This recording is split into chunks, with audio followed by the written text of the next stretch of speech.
Thank you. Thank you, Mayor Schaaf. I was so excited about introducing our lunchtime speakers. I forgot to introduce myself. My name is Lanita Pace-Hinton, and I am Deputy Director of EdSource. Our next speaker, who I'm also very honored and privileged to introduce, is Diane Tavenner. Diane is co-founder and CEO of Public Summit Schools. The first of the Summit Schools was founded in 2003, and that was Summit Preparatory Charter High School in Redwood City. It quickly earned a reputation as one of the nation's best public high schools, and this was according to rankings by Newsweek and U.S. News and World Report. Since then, Summit has grown into a community of 11 schools in California and Washington, with more than 100 partner schools in 27 states and the District of Columbia, collectively serving 23,000 students. Diane and her team were one of 10 winners of the Xcube Super High School Contest. This was one of the nation's largest school redesign contests to reimagine public schools. Prior to co-founding Summit, Diane was a public high school teacher, administrator, and a leader in traditional urban and suburban public schools throughout California.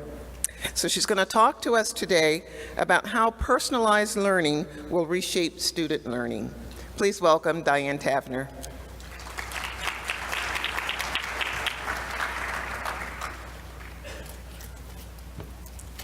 Thank you. Okay. Thank you. I want to start by thanking the mayor, and along with the mayor, I want to thank the superintendent and the Oakland Unified School District. I'm really honored to be here in Oakland today and to have embarked on a partnership with the city of Oakland and the district as we have engaged in this process to reimagine high school here in Oakland through our Xcube project. I also just always want to start with a bit of gratitude. I grew up in a poor rural town in a home that was marked by physical and emotional abuse, and it was a handful of teachers and public schools that made it possible for me to get an education and, quite frankly, do what I do today and be here in this room with you. And so it's important to me that those folks are honored anytime that I get to speak to a group like you. The Xcube Challenge created this incredible opportunity that we really seized, and it was an opportunity to reflect on our 15 years of work at Summit and the schools that we had designed and brought to life and are running. For me personally, it was an opportunity to reflect on 20 plus years in education and really to give ourselves the white space to imagine what might be possible if we took away the constraints and really put students at the center of designing a school. And, you know, I think all of us who are in education or work in education, or even parents, quite frankly, can get very easily bogged down in the rules and the regulations and the processes and what we think education has to be. And we often don't give ourselves the opportunity to really think about what might be possible if we stripped away some of those constraints. And so we took advantage of that opportunity in the contest. We had some really incredible partners who are great at design thinking and reimagining things in Gensler Architects and the California College of the Arts and Silicon Schools. And so together, the first step of designing is to actually listen to the people you're serving. And so we spent a good amount of time in the community talking to students and parents and community members and teachers. And you know, you wouldn't know it by reading the newspaper in the morning these days, but there was a lot of agreement from all the folks we talked to about what people want from their schools. And this is what we heard. We heard that people know and understand that the world is changing, and they want kids to be prepared for it. They understand that it's a dynamic place, and that's important to them. They're willing to embrace that. They just want to be ready for it. We heard that they're really clear that they need more than professional and academic skills, that there's a whole other set of important skills and opportunities that we're missing in schools that they need. We heard that our world is filled with challenges and problems, and our kids want to be at the head of solving those problems. And most of the adults actually want the kids to solve the problems. I think we sort of are feeling a little bit of a loss and hoping that they will help us out here. And finally, unequivocally, folks want and wish that they could expect that our schools are doing all of these things for our kids. And so we took all of that and we took a look at our mission for our schools, which has been for the last 15 years to prepare a diverse student population for success in college, career, and life, and to be contributing members of society. And we made some tweaks to that. And while they seem a little bit subtle or nuanced, I think they're important. And so what we're looking to do now is to prepare every single child to enter adulthood equipped with the skills and the knowledge and the habits that will empower them to realize their full and unique potential. And that will enable them to be contributing members of our society.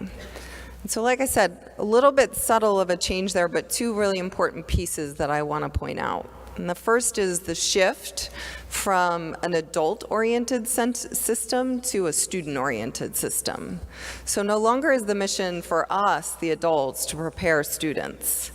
Now the mission is about each individual student going into adulthood equipped with these skills. And that is the biggest shift in our design over the last few years, is putting students in the driver's seat and at the center. And I would argue probably the biggest shift we collectively need to make in education.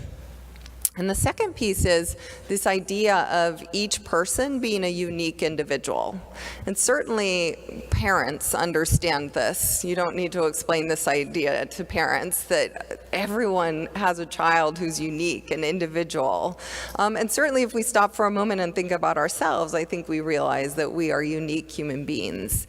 And my favorite sort of realization around this and the science behind this is from the author Todd Rose in the book The End of Average. And if this isn't something that you have read, if you will permit me, I would recommend literally get it and read it by the end of the weekend. One of the most profoundly changing experiences you will have in how you think about schooling. And Todd talks about sort of three key things. One, that every human being has a jagged profile. We're different in different ways. Two, that context actually really matters. We behave differently in different contexts. And three, that people need different pathways to arrive at similar destinations.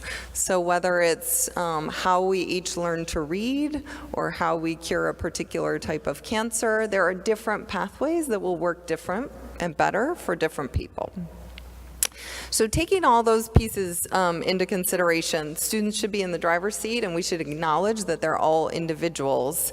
What does that mean in the design of a school, in the school that we've designed for Xcube, which is really an extension, and it's an improvement on what we're doing today. So there's a couple key pieces to a school that's designed around students and individual kids, and that is first, starting with assessment.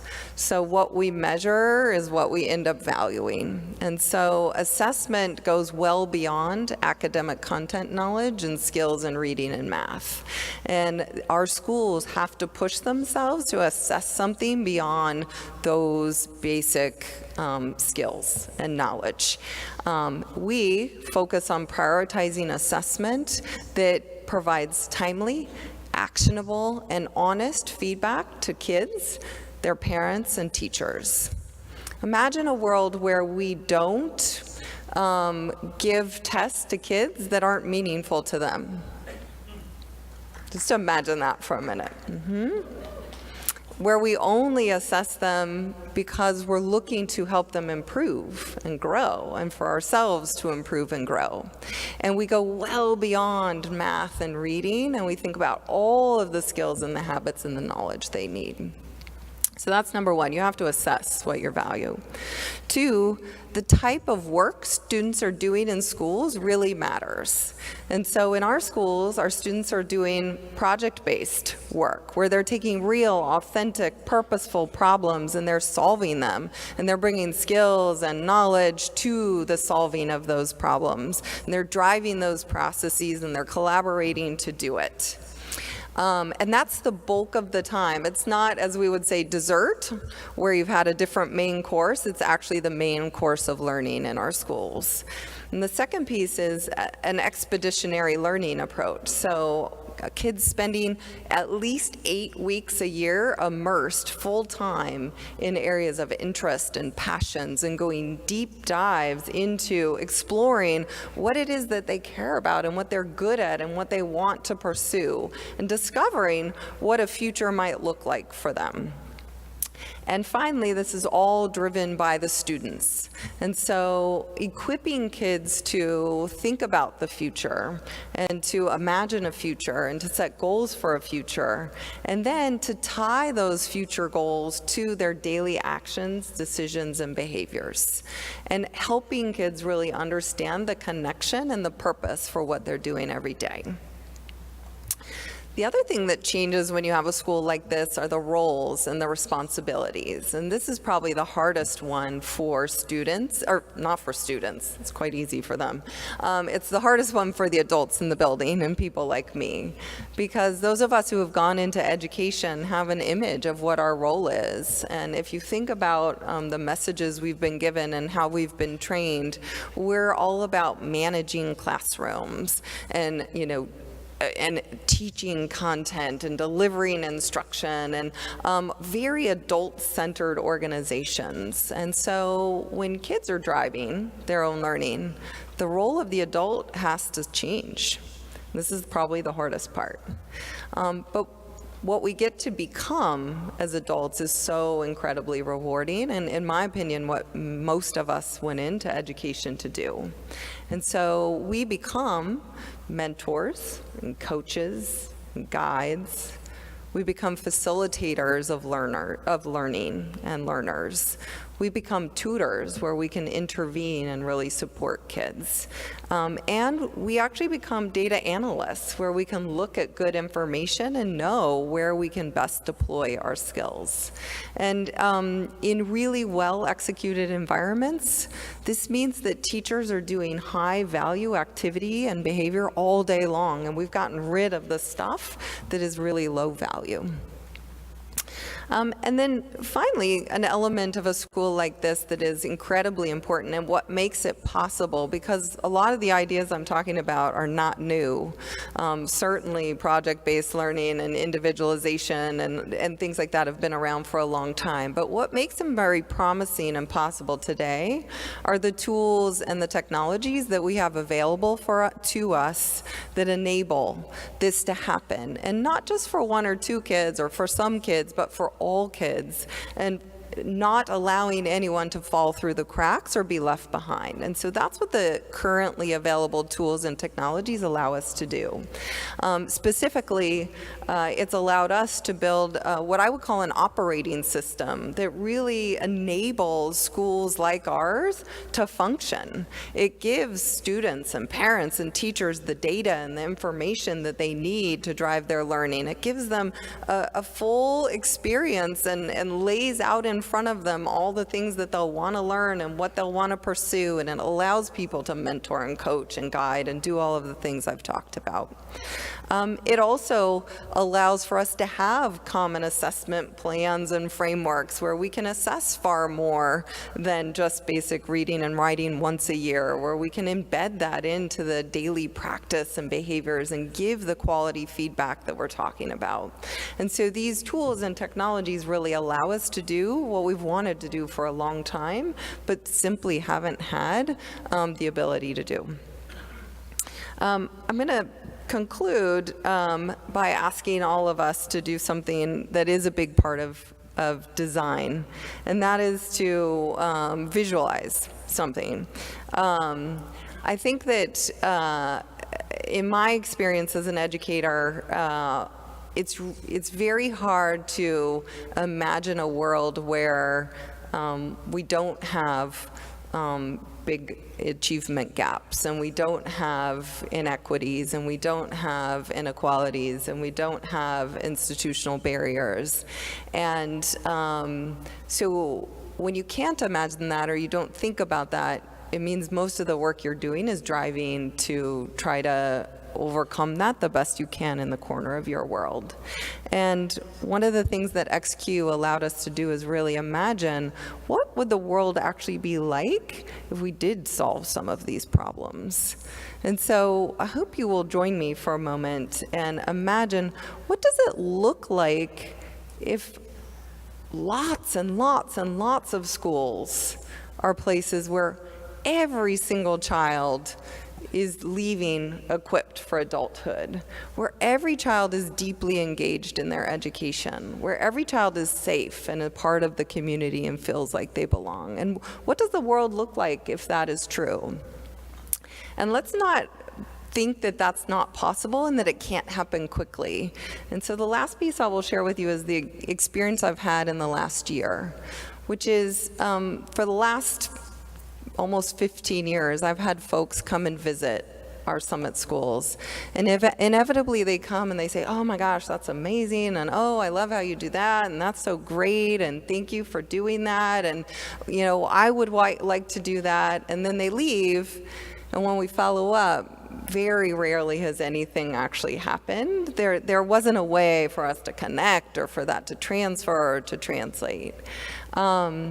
But in the last year, I've had a very different experience, and that is using technology, using a platform we've built, using a way of collaborating. We've been able to share the Summit operating system and the curriculum and the assessment that I've been describing to you and the mentoring approach with this year 137 schools in 27 states. And so today, in 1 year time, we've gone from the 2,500 kids that Summit serves to 23,000 kids across the country doing exactly what I just described. And there's no limit on how many schools and how many kids can be doing this work in the very near future. And so I hope that you will join me this afternoon and just spend a couple of minutes imagining a world without constraints and imagining a world of what is possible, because I really truly believe that it is. Thank you.